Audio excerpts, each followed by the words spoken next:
Of all the games that come out, like, so you look at the 19,000 games came out last year, 1.74% of those games had a publisher. And then you look at the revenue, it's about 67 to 78% of total revenue off of off of units sold, just units sold, not microtransactions, went to that 1.74%. And this is the data point we don't really have is, okay, what if we include the microtransactions? We know that publishers add microtransactions in a greater rate than indie devs do, in a much greater rate. And if they're already making 67 to 78%, adding microtransactions, my guess is it's probably 90, 95%. It wouldn't surprise me in the least if they made it like 98%, if you really look at it. So less than 2% is making 90+% of the revenue. It's a bit absurd, but it speaks to the value of a publisher. Like, now, just because they're labeled as a publisher does not mean they are truly that 1.74% that can make you a bunch of revenue. It just does give you a better chance in market.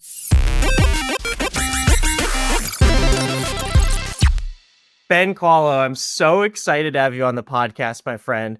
Can I just say this right off the bat? I'm at Game Developers Conference last week, hanging out in VIP section of Xsolla, and who do I see but yourself walking through? I was like, of course, Ben's in VIP with me. It's good to see you, my friend. How's it going? It's going well. Yeah, I saw you a couple times. You were either following me or we were invited to everything like the same. Yeah. We have the same social planner or something. Yeah, probably. Although, didn't you like not get into one of those events? I'm gonna say you got kicked out of the event. That's what I'm gonna say. That's months older than that. I just got lost in the mail. How was Game Developers Conference for you? Give me like a letter grade. It was an A from a business perspective. And from a industry perspective, it's probably like a C. Like it was a bit confusing in what's happening. I mean, in some ways it's not. Ultimately there's huge things happening in the industry, a lot of change. But the Game Developers Conference, at least historically, should have been like known as the thing for game developers. And ultimately, it was kind of interesting watching, especially this year, where game developers were not prioritized, at least in my opinion, because a lot of it was around the business of games, which is great, but that's also what DICE is for. That's what some other events are for, and it is what GDC is for. But GDC is best served when it's serving both the developers and the business end. There's so many events. I mean, you saw it. There's so many events around GDC, but the show floor was pretty quiet in comparison. I know that a lot of big companies pulled out of the show floor as well. And so yeah, it was interesting. But from a personal business standpoint, incredibly valuable. Had amazing discussions. I had 70 meetings in 4 days, which is absurd. I'm still recovering from that, but it looks so good, Ben. Give us your secret, your skincare routine or something, because I'd be so wrinkly after that. Genetics. I'm like killing myself over here. I get the bags under the eyes, but this special lighting always helps with that. Yeah, makes sense. I always like bringing up to what you were saying about the industry. Obviously, there's some major problems going on with gaming. I always think that the developers are the first to kind of be let go or forgotten, so to speak. Like, I think that the games industry is somewhat predatory in that way, because we're like, we know that making games is a labor of love. We know that indie developers will move mountains to do it no matter what happens. So why not just take advantage of that? Like, that's kind of, do you see that happening? Yeah, it is absolutely happening. Any kind of hobbyist related industry in games is absolutely a hobbyist related industry. It gets taken advantage of at time. And until things are formalized in larger ways, it is easy to be predatory. You look at something like the films industry. Films industry has been around for over 100 years. And there were times during, eras of film that the same kinds of things were happening. And that led to unions, that led to a lot of the formalization, that led to larger barriers of entry. And so I think we have to both appreciate this time period and also recognize it needs change, because the benefit of this period is anybody, literally anybody, can put out a game and create success. Now, statistically, you have a very little chance. You might as well be playing the lottery, unless you have a publisher. If you look at all the Steam stats, but ultimately, the fact that anyone can put out something is amazing. The film industry is not like that anymore. You can't just get something on a platform, on some of the largest platforms in the world, without a stringent process, and rules around unions and all of that kind of stuff, which has helped stabilize the films industry, so that especially creatives, the folks like creating the content, ultimately have a stable place to work from. Right now, the games industry doesn't have that, but we're also only 40 years old, or 40 to 50 years old. So depending on what you count as like when the industry really stabilized, it wasn't just like people making, random games like Pong. um, so ultimately I just look at it of we are maturing as an industry, and we're in an era where there's not much regulation. There's a lot of just freedom, and there's not many barriers, and that creates a lot of problems in itself, but also creates a lot of opportunities. And naturally, almost any industry in the world transitions into a much more regulated, barrier driven state to stabilize for a lot of creatives. And then it creates harder pathways in, but anyone that does get in actually can build a career in it. I think about this quite often these days, Ben. I'm curious your thoughts. You bring up the movie industry. Do you think that indie movies are gonna get more like indie gaming, where it's just easier to release? Or do you think indie gaming is gonna get more like movies, where it's Indie gaming and indie movies. I think that gaming overall is going to get more like indie films. Uh, Ultimately, as you think through like the production process, I see a lot of what publishing becoming. Like there'll still be traditional publishers that, for those that don't have money, um, or those that can negotiate a better rate, they'll go with a traditional publisher who has big money to spend. It reduces their risk. But for so many others, there's going to be companies that help broker and facilitate uh, activity happening. And that's what happens a lot in films, where the film production companies will find a filmmaker or vice versa and help bridge the gap, help find financiers, help find resources, help find everything that's kind of needed in order for that film to move forward. But in our case, that game to move forward, and take care of some of the processes. Not the the reality is, not every game developer can know what the tax incentive structures are in every country around the world. It's just not efficient to ultimate, like that's just not the like what the specialty of these folks are. Some will figure it out. Some will be able to do that on their own. That will give them even more leverage in some of these discussions. But for so many, it is going to be leaning on a partner that knows all these things and can help move it forward. And then they get both a front, middle, and end like reward from that, but maybe not as crazy as what today's world is, where, you know, publishers don't get an upfront reward, but their back end reward is substantial in order to take on that risk and move something forward. And so, well, I understand the publishing aspect and why they do it. They have to, how they're built, they have to do it the way that they're doing it. It may seem predatory, and in some ways it is, but it's really the model that's predatory. So many of these publishers are just trying to also keep their doors open, also run their business effectively. Now, the big ones in the public market, a little bit different, but then it's the public market. You're answering to the public. You have to do what's best for shareholders, like legally. And so they do things that, consumers are like, what are they doing? But that's the reality of their reality in the public market. Yeah. Yeah. So obviously, Ben, you're one of my favorite publishers in the world. That's why I'm so excited to have you on the pod. And it's not just because you invest in an underrepresented zone, like my kind of neck of the woods, the Midwest, but it's the way that you think about publishing games, like which games you choose to publish and how you help developers. I'm curious if you could walk me through your process. Like I come through the door with a game, vertical slice. How are you evaluating whether or not to fund me? Yeah. So for us, we have two arms to look at.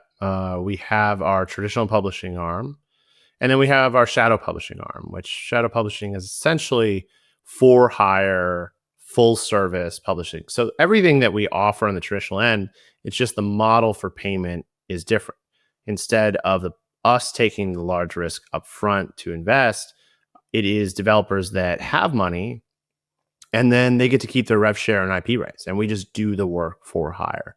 So the first step is evaluating, okay, what category do they fit in? Do they fit in, the traditional or the shadow, or some hybrid in the middle? Maybe they have a little bit of money, but not enough to cover our full amount, and we have some kind of middle ground where it ultimately is a little bit of a payment up front, and some kind of like return on the back end, but again, not like the 50, 60, 70% that traditional publishing can ask for. So as we evaluate a game that comes in, we do a multi like step process ultimately throughout my team, and evaluate, okay, first of all, does it pass the eye test? Does the team get excited when initially looking at it? If it can't like immediately catch attention, there's a problem. It doesn't mean that there's not a bad, like not a good game under there. We'll still go through it if we think there's like potential or market potential, but it immediately identifies an area of potential support that the studio would need to. How do you grab someone's attention right out of the gate with something? If a game can't do that, it doesn't matter how good it is. Great games fail every single day. There's 60 plus games coming out every single day on Steam alone. Great games fail all the time. So we evaluate that. We ultimately start to look at the market. What genre is it? What are the cut through rates? And what I mean by cut through rates are like, what is the percentage of games in that genre that break through to make $1 million? And typically what it is like, it doesn't just make 1 million, it ends up like going way above that. But what is that breakthrough rate? And we can compare that to evaluate, okay, like what is the spend versus the breakout percentage? So like, what is our risk? And for us, it's about looking at the portfolio holistically. So the game is compared against every other game that we have in different risk categories, different timings of release. And so we have to balance that and think about, okay, well, we took a lot of risks over here. So we're actually looking for some that have like the higher breakthrough percentages or a little bit more known to kind of balance it across. Or we have a ton happening in the fall window. We need to look for some spring window games to release, because those are two core windows for release, because they lead into some of the largest playtime moments around the world, where winter and summer people actually have time away from work to go play games. So you want to hit it right before that window, leading into that window. It maximizes your sales, but also everyone else is doing it in that window. So you have to balance that as well. So really what a publisher is doing constantly is balancing risk across so many different areas and trying to make the best bet possible. And ultimately it's incredibly difficult, which is why publishing is more like baseball than basketball. In baseball, and for anyone that's, not familiar, I imagine, a lot of your viewership will be familiar, but if you're not familiar, a 300 hitter could be a Hall of Famer, but a 200 hitter might not even make the pros. So like the difference, like one hit every 10 at bats is the difference between being the best in the world compared to not even making it at least the upper pros. Uh, so that is the margin we're talking about, where the best publishers in the world can bet and hit 1 out of 10. It doesn't mean that the game isn't successful from a critical lens. It just means that commercially it didn't break through. And so, picking something commercially successful doesn't necessarily mean it's critically successful or not successful. And so you have to be thinking about those lenses. And some games, just whether they're good or not, take off. We see it all the time, because it just draws people's attention in. And so yeah, we look at all of those factors. Last year it was interesting. Had we released one more game at the rating level that we were averaged across our other 4 games we released, we would have been rated the 3rd highest rated publisher in the world. But we didn't quite get there, because we would have had an average of 80% on Metacritic, which is great. A 4 out of 5 is top of the industry. It just speaks to, people aren't just like picking 90 rated games. Like, that's really, really, really hard to find. My bet is if you keep hitting quality over time, ultimately the commercial success comes. And so I think a lot of the big publishers that have had success, just they end up hitting the percentage. And then you look at somebody like Hooded Horse, which seems like every single one of theirs hits. And so they're like, top of the industry right now because they just keep having hits, but also what they built feeds into itself. It is a very much, they focus on strategy and tactics. They serve that audience. They serve that audience really well. They keep getting games that are right in that audience. And so they built a really smart model. It's funny that you mentioned that, Ben, because we had such a good conversation about this. Publishers kind of like went through a transition phase, so to speak, because obviously in the old days, publishers were responsible for like actually, minting the CDs that would like go to GameStop and like that whole world. That it's so funny how different publishers are now. I feel like now the best publishers are things like you're doing, which is like leveraging technology and data to help like some of their games find success in strategy that they might not have otherwise seen. So Well, yeah, they used to own the pipeline, yeah. right? Like, the publishers used to own the entire pipeline, and that's where they had power, and that's where they could justify, the rev share rates. It's just all of that has changed, and they've ballooned, and suddenly they don't have control of the channel. Their superpowers that they have aren't as powerful. They're still powerful.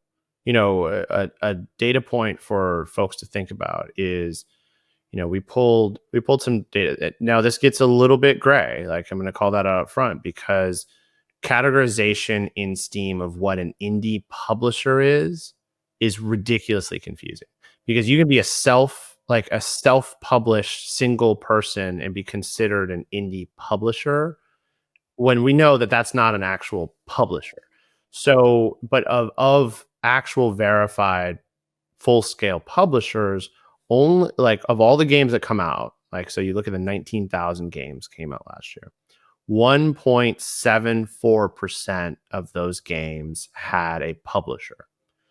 And then you look at the revenue, and again, it depends on what you can truly consider a publisher, but it's about 67 to 78% of total revenue off of off of units sold, just units sold, not microtransactions, went to that 1.74%. Then, and this is the data point we don't really have, is, okay, what if we include the microtransactions? We know that publishers add microtransactions in a greater rate than indie devs do, in a much greater rate.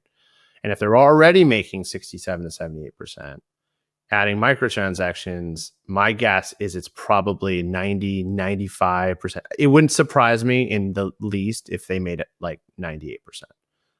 If you really look at it. So less than 2% is making 90+% of the revenue. It's a bit absurd. But it speaks to the value of a publisher. Like, now, just because they're labeled as a publisher does not mean they are like truly that 1.74% that can make you a bunch of revenue. It just does give you a better chance in market. And I think the biggest piece of it is the more support you can get from different angles, from different areas, the better chance you have. And that's what publishers really bring is they bring you a sales perspective. They have relationships with the platforms. They have relationships with influencers. They have built-in relationships with all these people. And so for anyone that's looking for a publisher, make sure that they actually have those relationships. And if they do, then yeah, they're worth the price of admission.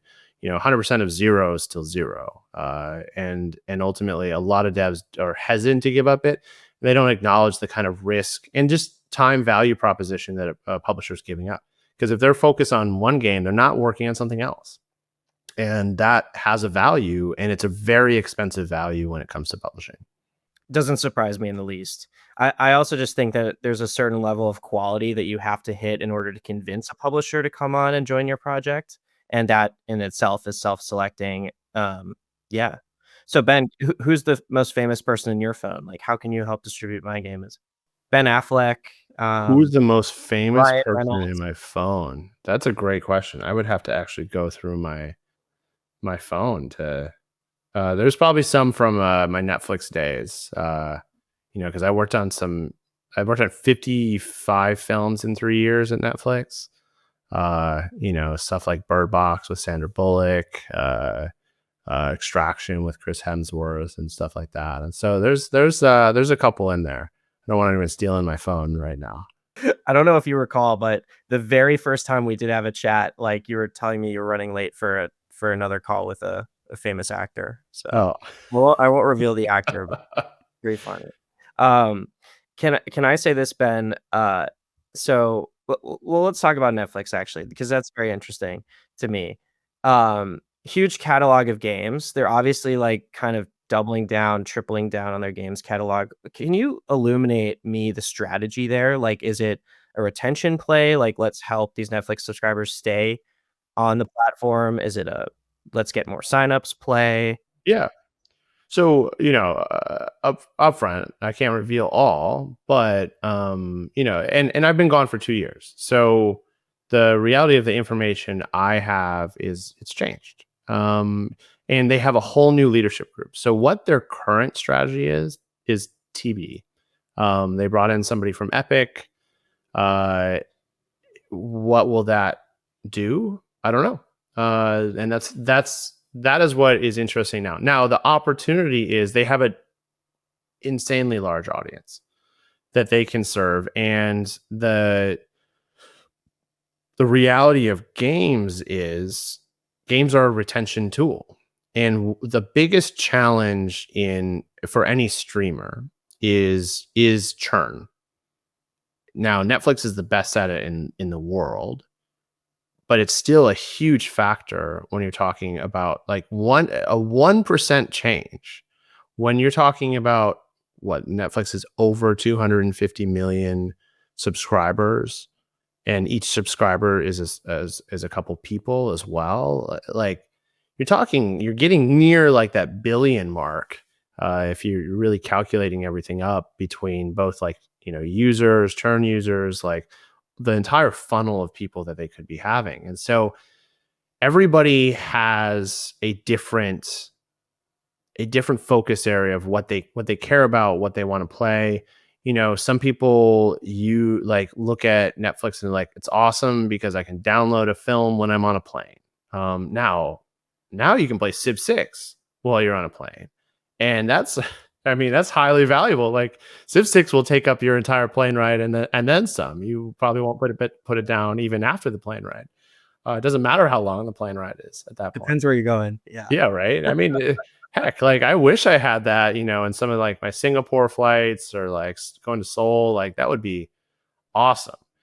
So ultimately, that's that value proposition of getting people to continue to stay on the service and diversifying it. Like you have enough reasons where you don't churn out. So that has to be one of the areas of thinking with anybody looking to do games uh, in general, but also especially like streamers, anything subscription based. Like, how do you retain people over time? And then also, you have to look at the larger entertainment space. And I would imagine Netflix sees the fact that games is 7 times bigger than films, is a center place of culture. So much content is being made out of games that you want to be in that, like in some way. And and it also is changing dramatically. We're going to a place where the future is really in the cloud, not for all games, but as an option with it. Like, it's not like PC is going away. Like, people that want to play high-end PC games are going to continue to play that forever. Cloud infrastructure is not going to replace that anytime soon, if ever. And giving people options and accessibility to games is just extremely valuable. So ultimately, being in that in some way. And what does Netflix do really, really well? Serve like any kind of streaming content anywhere in the world, on any device, any internet speed. They are able to do that. And so, cloud gaming, it would seem to fit really well into their future strategy. But also, cloud gaming is not here yet. And so it's like, do you come in when it is here and then be late to the game? Or do you come in early and then, you have to spin your wheels for a while? And so I imagine that they're going through a lot of those kinds of debates and whatnot.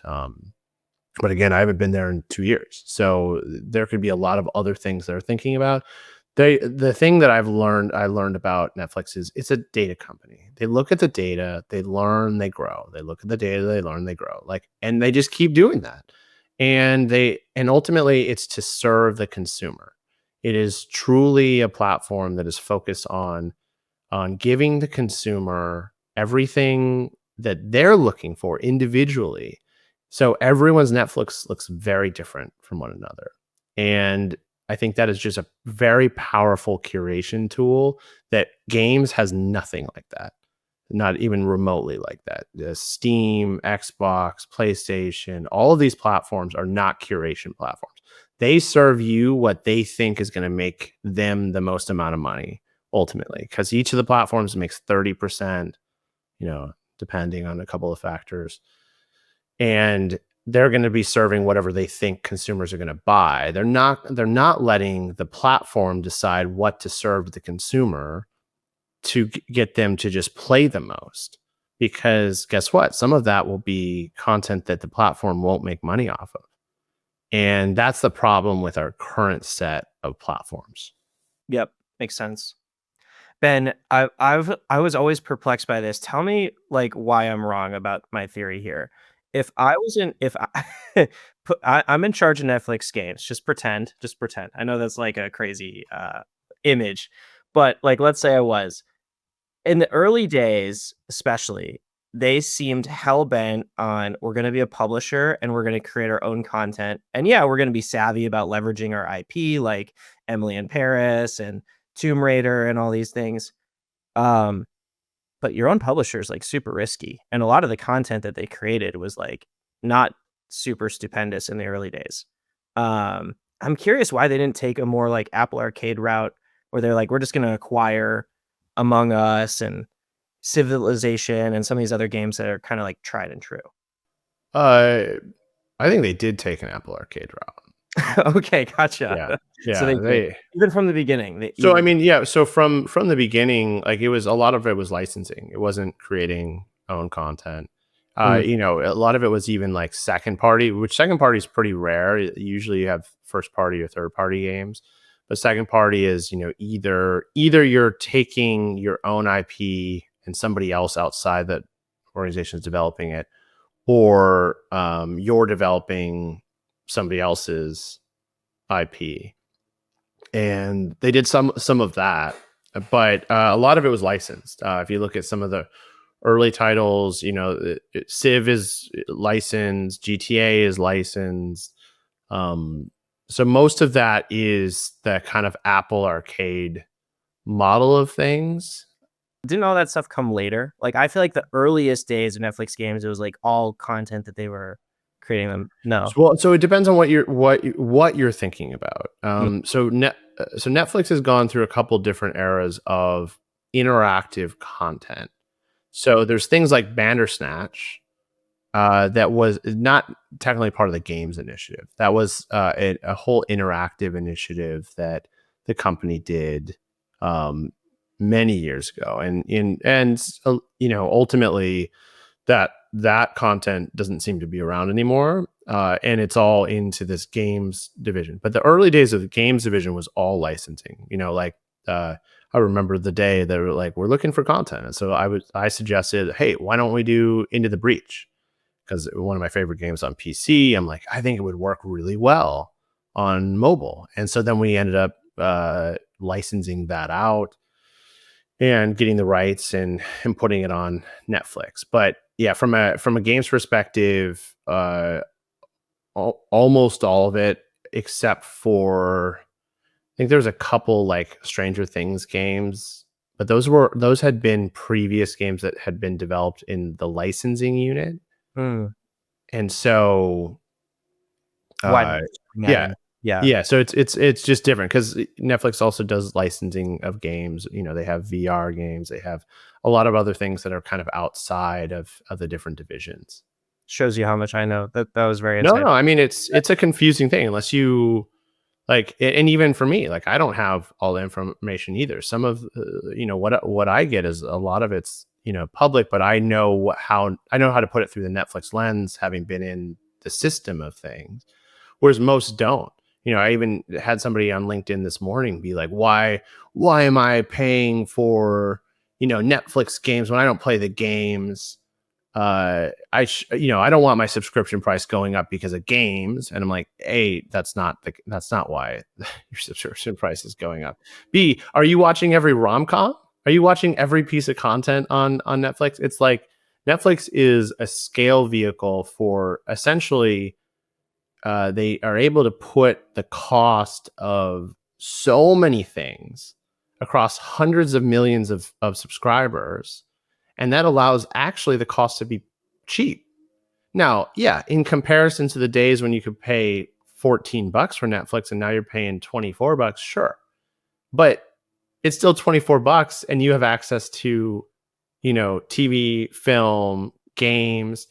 You're not going to watch all of it. You're not going to play all of it. Maybe you don't watch any of the TV. You only watch films.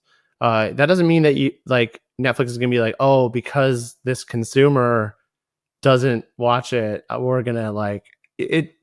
Yeah, it's really interesting because you also like the complexity. I just see it in general. Like this isn't even like a Netflix thing, but in general, people don't want complexity either. So even if like let's say Netflix just like split off all the content into okay, you could just get TV for this price. Just it would become a confusing mess of things and people would hate it for that reason.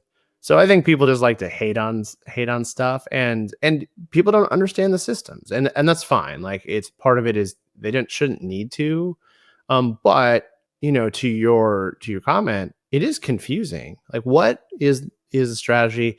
I think, if I were to look from the outside and critique them, it's like what is your marketing play? Where like what brand are you building? you know, uh, I I randomly created one of the first marketing moments for Netflix games, and that was me on LinkedIn just jokingly saying, "Wait, Netflix has games," and of course it said Ben Netflix games on there, and ultimately they then put it on a billboard on Sunset Boulevard, and that ended up being one of the moments, and that actually created a lot of awareness for the games existing, but it is confusing, and but also let's acknowledge it's early days still for what they're trying to do. And so I think giving them time to figure it out. People want something overnight, and it's like this. All of this stuff takes time. They're going to learn a lot. They're a data company. They're learning a lot. They're growing. They'll find their pathway. I have no doubt about that. But that doesn't mean that there's not pivots, learnings over time. Makes a lot of sense. You are we got to talk about your LinkedIn, Ben.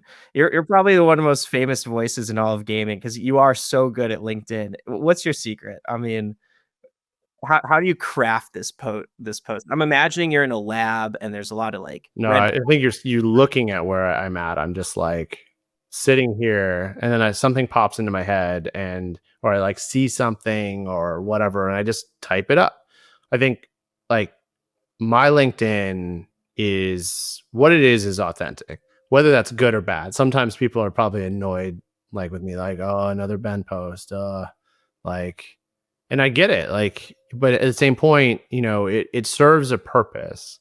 And for me, I just leaned into it. Like from even the moment I made the Netflix joke, because I had a feeling that was gonna blow up, and kind of I just followed my gut and leaned into kind of some of the risk with it, knowing at times people are going to be mad at me. People are going to question me. People are gonna, think I'm an idiot. And sometimes maybe I do say something that is stupid. I don't know. Like because you have to put yourself out there. You have to be vulnerable. And sometimes, yeah, like I've been wrong about certain things, which is fine. And I've always tried to be like, oh yeah, I was wrong about that. But not everyone sees it. Like like I have 32,000 followers there now, which for LinkedIn is like a weirdly like large amount.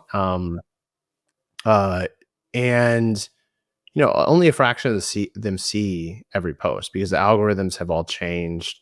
It used to be I was hitting 50 to 100,000 impressions with the post, but they've kind of pushed that down ultimately, and really suppressed a lot of that kind of stuff. But I'll occasionally have something really take off. So from how do I do it, it's just from an authentic lens. Like I speak to what I believe in, what I'm feeling in the moment, and try to just push myself to put it out, because I think a lot of the folks have those, but they feel like they shouldn't put it out, or they worry about how people are going to think about them, which I do too. Like that doesn't go away just because I'm actually doing it. And sometimes I look at myself and I'm like, oh, that was kind of cringe, but like you gotta put yourself out there, and what it does is it drives value. Like I run a very small publisher, like very small in the scheme of things, yet so many people know about this publisher, and a lot of that is because I've chose to speak out for better support, new ways of working, new places of working, and that is not something everyone's doing right now. And so if I have to be a bit vulnerable and have to put myself out there to do that, fine. I'm speaking honest truth. Now, some of it is like I know I need to get a certain amount of content every week on things. And so some posts are better than others, but they're always coming from an authentic place. No one else is writing my posts. The only help I've ever gotten is, my team was like, "Hey, you should probably do some videos." And they'll edit the videos, but the content is me very clearly, because it's not very good. I'm better in like this kind of scenario than like trying to film content, because my ADHD gets me all over the place.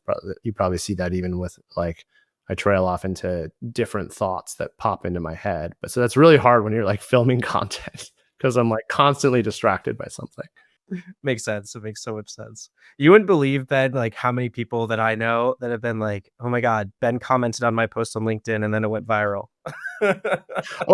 Oh, yeah, that actually it is interesting where yeah, when I comment on something, it really does like help other things. I think that's the one thing, having such a large, because some of my posts, like, they'll get 2, 3,000 impressions despite me having a larger audience. But the minute I comment on something or my own posts, it drives a lot more. So clearly their algorithm like prioritizes you like speaking on other things. And so I know that. So like part of it is like, when it's something I think should be seen by others, like I'll comment on it, because I know a lot of people will see it. And I see it because then suddenly my comment will get like 20, 30 likes. on it, and sometimes more than the post had. Right, exactly. You gotta start charging for that then, like cameo type situation. I mean, there is a rumor that some of the LinkedIn is going to start to, like other platforms, provide monetary benefit for this. It'll be interesting to see what happens to that. I'm a little worried when that happens because I'm not doing this for money. Amir Savat and I chat a lot, around just like what and why we're doing what we're doing, and neither of us like do this for the money aspect of things. And my worry is like the minute we start adding money to influencers on LinkedIn, there's going to be a lot of trash out there, and there already is, right? There's a lot, but right now you do get some truly like authentic folks on the platform. And so it's going to be interesting to see how that changes over time because LinkedIn is what the largest platform in the world, 900 million users or something like that. Yeah, it is a giant, giant, giant platform, but it definitely operates in such a different way. I have many complaints with the algorithm. Yeah, makes sense. They're not transparent about it at No, all. no. Ben, I'm really curious, like just shifting gears here. What are you most focused on in 2025? Like, where's the opportunity in the market? What are some of your goals? Yeah, so I spoke to it a little bit earlier. Shadow publishing is by far our number one priority this year. We have a couple games we're supporting from the traditional end: The Legend of Babu, Tomb Water, Floor is What. All have incredible traction in different ways. And so we're supporting those, but our focus is really around the shadow publishing. So again, work for hire, full service publishing. So we take a monthly retainer up front, and then we don't take any rev share or IP rights on the back end, and ultimately give a new model into the industry. I believe we're the only ones offering a truly comprehensive for service publishing option. There's a couple out there that will do pieces of it, or will do the strategy or marketing or some of the production or whatnot. But we're doing end to end strategy, production, marketing, dev services, and trying to really supply all the things that a developer needs. Now we realize that it is only a fraction of the market that can afford these things. And as much as I want to serve the entire market, and that's my goal, we have to start somewhere. And so my focus is if we can create, so if one extreme is traditional publishing, where essentially the publisher takes a lot of risk, puts a lot of money in, but then takes a lot of money on the back end. We want to do the exact opposite, where we get paid on the front end, we don't take anything on the back end. But then there's this whole thing in the middle where we can come up with hybrid models. And we're going to find that. We've already found it. We've had developers come to us and say, I can't afford that entire monthly retainer, but I can afford half of it. And then we come up with a middle ground where, maybe there is a very small percentage of rev share, or maybe they have back catalog of some kind that they're making some money off of, and we take a small percentage of that as well, up to a certain point. And so creating some of those ways to enable new ways of supporting developers that give and keep control with the developer and allow them to keep their long-term rights, which is so valuable in creating more sustainable development. And so that is really our focus in 2025, is how do we completely change the model and think about this whole thing differently, because I think what it's going to do is open up a bunch of other paths that we don't see right now, but that are very viable in the future. And then also I just see a world where, speaking to the indie film that we spoke about earlier, a new model of a publisher is really about bringing people together, not trying to fit you in a box. It's about enabling what you're creating to go to the market in a larger way, and us being a broker of that. And so we have to figure out how that exactly works. The financing options are limited in games, and that's part of the problem right now. But models like ours open up, we have interest from different banks and different types of other financiers that ultimately couldn't find a pathway into games until this moment, until like trying to do things this way.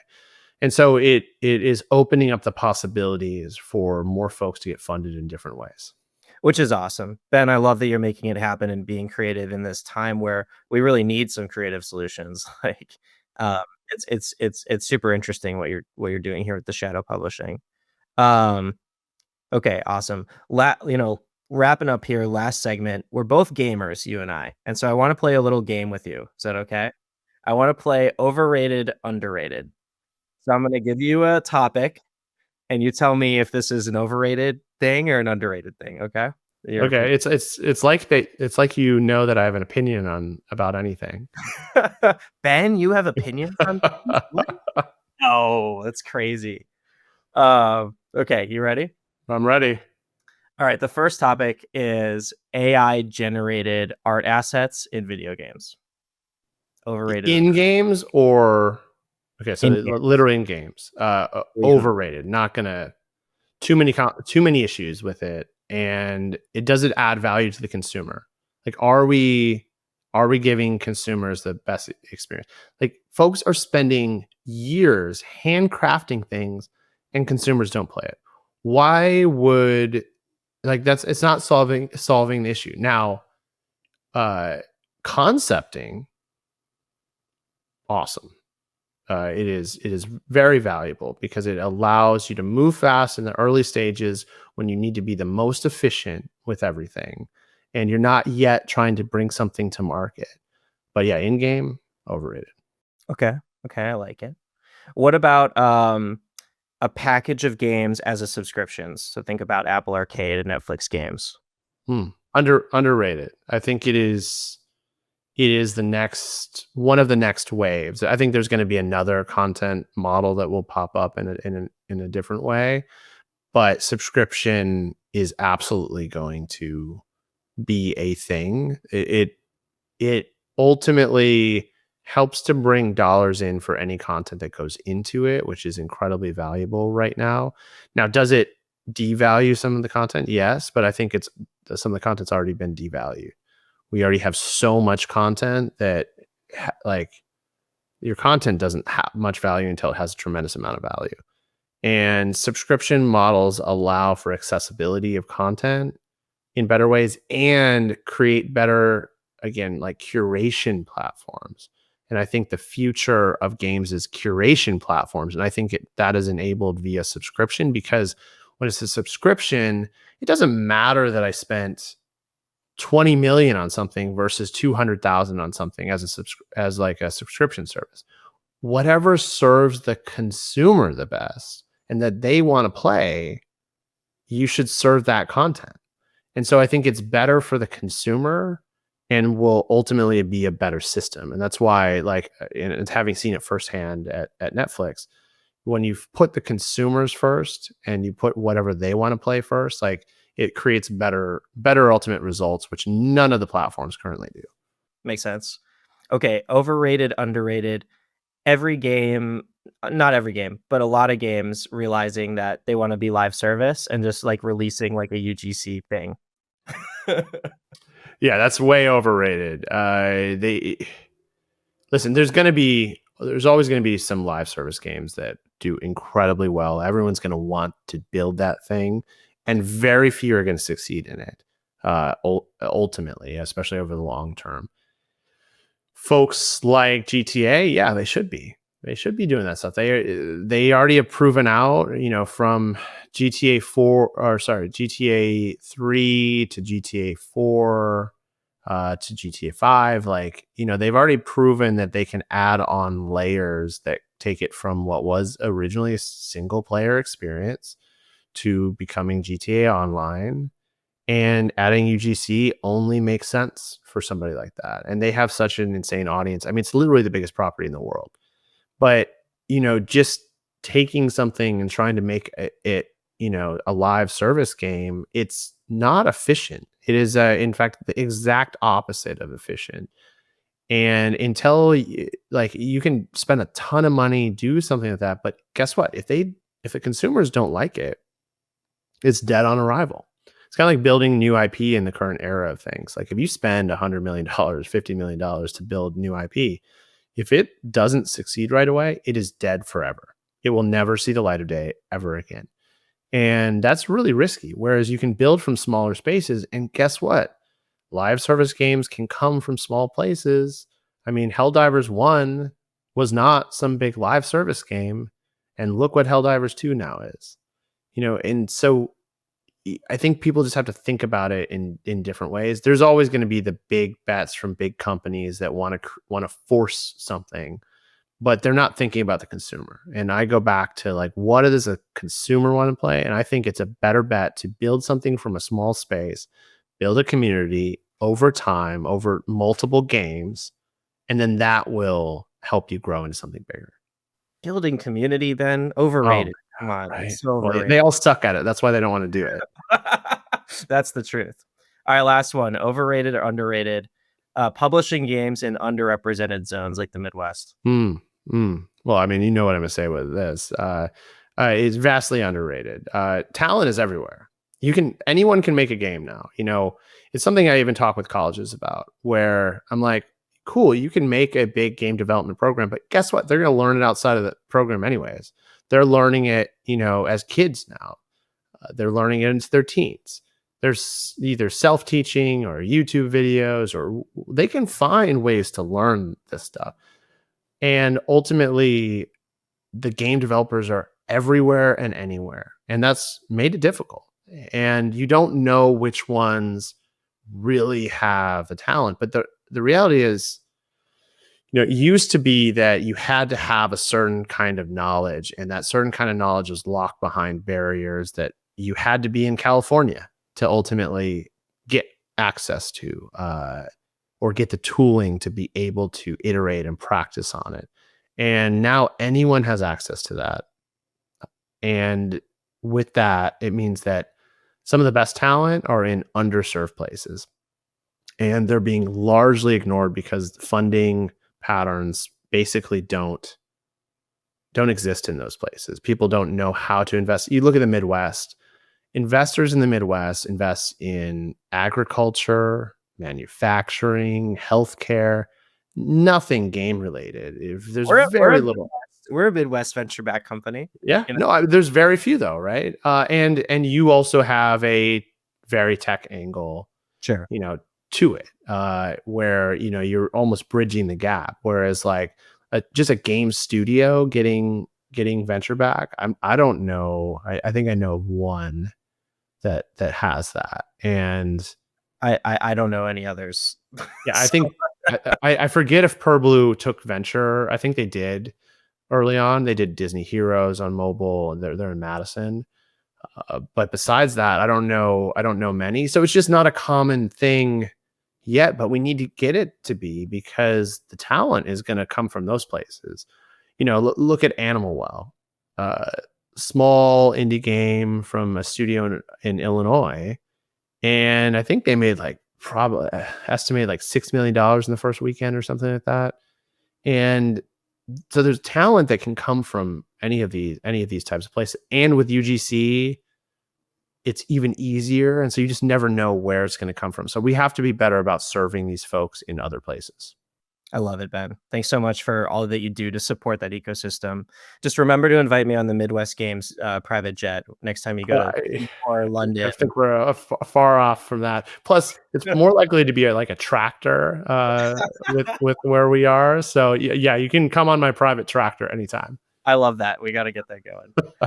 Last couple of questions here, Ben. Where can people find you online? On LinkedIn. Luckily, my name is. I'm the only one in the world, so easy to find there. LinkedIn's the best one. Blue Sky I'm on as well, but I don't do as much on that. And then you can find Midwest Games. You can go to our website, midwestgames.com, or go to our Steam page. Like one of the best ways to support and follow us is to follow us on Steam as a publisher. Helps us deliver all of our content to folks as well and keep up to date with everything that we're doing. Super cool. And then what are 3 video games that people should be playing right now? I'm back to playing, and this is an old indie. Space Haven is a spaceship resource management simulator. In the vein of like RimWorld. RimWorld's another one. Uh, Other than that, we've got a couple that you should absolutely be playing: Duck Paradox, Dark Sky, The Lullaby of Life. If you really need to like chill out during these wild times, Hive Jump 2 Survivors, and then get ready for some of our games coming up. But then, I dabble in so many different types of games. Ultimately, I keep going back to anything like Bethesda related. I just, can't help myself. I love it so much. Thanks again, Ben. Really appreciate you being here.